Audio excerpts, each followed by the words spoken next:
Ever seen a meme that looked funny but left you feeling uneasy? Those are the tricky ones, harmful content hiding behind humor, spreading hate, misinformation, or toxic opinions. Detecting these is a massive challenge for platforms trying to keep online spaces safe.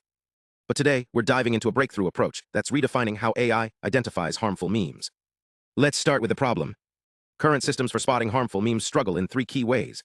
They demand massive labeled datasets, which are expensive, biased, and time-consuming to build. Rely on resource-heavy AI models, or can't explain why they flag something. It's like having a security guard who can't tell you why they're suspicious of a visitor. Enter U-CoT+, a framework that tackles these issues head-on.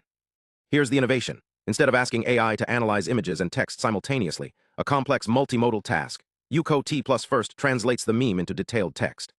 Think of it as creating a caption that captures every nuance, like describing a photo, so someone blindfolded could visualize it. This separates the understanding of the meme from the judgment of whether it's harmful. Why does that matter? By converting memes into text, the system can use standard AI models, like those powering your chatbots, instead of needing expensive, specialized tools. It's like using a basic magnifying glass, instead of a high-tech microscope. Plus, it makes the AI's reasoning visible. Instead of a black box, we get step-by-step logic. This meme uses racial stereotypes, so it's harmful. But here's the real twist. U-CoT+ doesn't just rely on AI.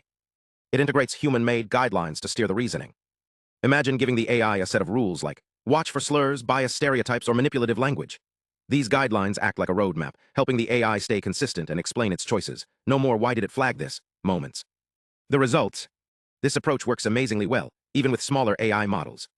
In tests, systems like Mistral 12B and QN2, 5-14B matched or beat giants like GPT-4, but with way less computing power. That's a big deal for platforms with limited resources. And because the system adapts to different cultural contexts, it's like having a flexible tool that understands harmful in many languages.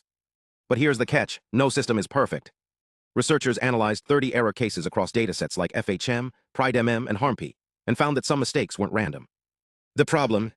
The data itself can be biased. If the people labeling content had their own blind spots, the AI might inherit those too. It's like grading an essay where different teachers have wildly different standards. What's harmful to one person might seem fine to another. So how are researchers fixing this? They're refining datasets, teaching models to spot bias, and improving how AI connects visuals with text. It's a work in progress, but the goal is clear: build tools that protect people without stifling creativity.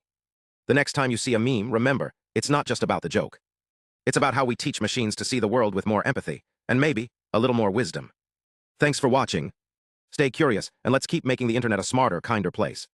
See you next time.